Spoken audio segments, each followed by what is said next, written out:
And let's begin this broadcast with some of the highlights from Parliament of Prime Minister Narendra Modi's address in the upper house in Rajya Sabha, where he fired one attack after another at the opposition and importantly also spoke on Manipur. Prime Minister Modi claimed that the opposition was merely adding fuel to the raging Manipur fire and asked them to rise above politics. While speaking also about the situation in Manipur and steps taken by his government, he said that Home Minister Amit Shah has spent a considerable amount of time in Manipur and that the centre is making all necessary efforts to restore peace in the state. He also said that violence currently in Manipur is on the decline. About 11,000 FIRs have already been registered. 500 people have been arrested so far. These are points mentioned by the Prime Minister in Rajya Sabha. And this happened even as the opposition MPs had, remember, yesterday chanted justice for Manipur during Prime Minister Modi's speech. Today, they had staged a walkout before Manipur was raised. Manipur की स्थिति सामान्य करने के लिए सरकार निरंतर प्रयासरत है। वहां जो कुछ भी घटनाएं घटी, 11,000 से ज्यादा FIR की गई है। मणिपुर छोटा सा राज्य है, 11,000 FIR की गई है। 500 से ज्यादा लोग अरेस्ट हुए हैं। आदरणीय सभापति जी, इस बात को भी हमें स्वीकार करना होगा कि मणिपुर में लगातार हिंसा की घटनाएं कम होती जा रही है। इसका मतलब शांति का आशा रखना, शांति पे भरोसा करना संभव हो रहा है। आज मणिपुर के अधिकांश हिस्सों में आम दिनों की तरह स्कूल चल रहे हैं, कॉलेज चल रहे हैं, दफ्तर और दूसरे संस्थान खुले हैं। आदरणीय सभापति जी, मणिपुर में भी जैसे देश के अन्य भागों में परीक्षाएं हुई, वहां भी परीक्षाएं हुई हैं और बच्चों का अपनी विकास यात्रा जारी रखी है। आदरणीय सभापति, केंद्र और राज्य सरकार सभी से बातचीत करके शांति के लिए, सौहार्द रास्ता खोलने के लिए लगातार प्रयास कर रही है। छोटे छोटे इकाइयों को जोड़ करके इन ताने बाने को गूंथना एक बहुत बड़ा काम है और शांतिपूर्ण तरीके से हो रहा है। बीते समय में पहले की सरकारों में ऐसा नहीं हुआ है। गृह मंत्री स्वयं कई दिनों तक वहां रहे हैं, गृह राज्य मंत्री हफ्तों तक वहां रहे और बार बार वहां जाकर के संबंधित लोगों को जोड़ने का प्रयास करते रहे हैं। आदरणीय सभापति जी, पॉलिटिकल लीडरशिप तो है ही, लेकिन सरकार के सभी वरिष्ठ अधिकारी जिसका जिसका इन काम से संबंध है, वे लगातार वहां फिजिकल जाते हैं, लगातार वहां संपर्क में रहते हैं और समस्या के समाधान के लिए हर प्रकार से प्रयासों को बल दिया जा रहा है।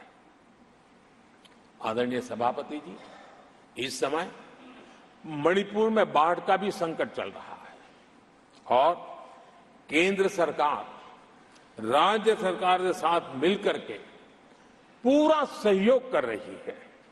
आज ही NDRF की 2 टीमें वहां पहुंची है, यानी कि प्राकृतिक मुसीबत में भी केंद्र और राज्य मिलकर के मणिपुर की चिंता कर रहे हैं। आदरणीय सभापति जी, हम सभी को राजनीति से ऊपर उठ करके वहां की स्थिति को सामान्य बनाने में सहयोग करना चाहिए। ये हम सबका कर्तव्य है। आदरणीय सभापति जी, जो भी तत्व मणिपुर की आग में घी डालने की कोशिश कर रहे हैं, मैं उनसे आगाह करता हूं कि ये हरकतें बंद करें। एक समय आएगा मणिपुर ही उनको रिजेक्ट करने वाला है, ऐसे लोगों को। आदरणीय सभापति जी, जो लोग मणिपुर के इतिहास को जानते हैं, मणिपुर की घटनाक्रम को जानते हैं, उनको पता है कि वहां का सामाजिक संघर्ष का एक लंबा इतिहास रहा है। उस संघर्ष की मानसिकता की जड़ें बहुत गहरी हैं, इसको कोई नकार नहीं सकता है। और कांग्रेस के लोग ये न भूले कि मणिपुर में इन्हीं कारणों से 10 बार राष्ट्रपति शासन लगाना पड़ा है। इतने छोटे से राज्य में 10 बार प्रेसिडेंशियल रूल लगाना पड़ा है, राष्ट्रपति शासन लगाना पड़ा है। कुछ तो मुसीबतें होगी और ये हमारे कालखंड में नहीं हुआ है, लेकिन फिर भी राजनीतिक फायदा उठाने के लिए वहां पर जिस प्रकार की हरकतें हो रही है।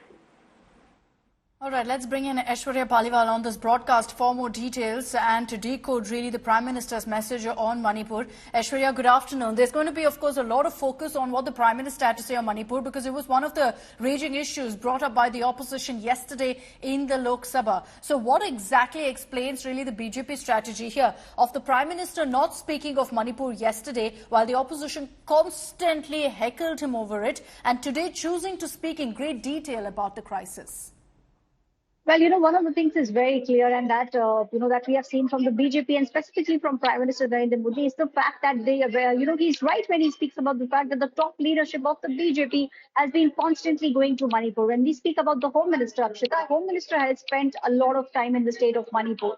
Yes, whatever has been done, the opposition is saying that that is not enough. But what the Prime Minister time and again has mentioned is the fact that the party understands what's taking place in Manipur and they are working towards it. But what's very important to note is the walkout, Akshata, that happened today. Yesterday, we did see how the opposition was trying to drown Prime Minister's voice. Today also, some sort of heckling took place, but there was a dramatic walkout just before the Prime Minister started speaking on Manipur.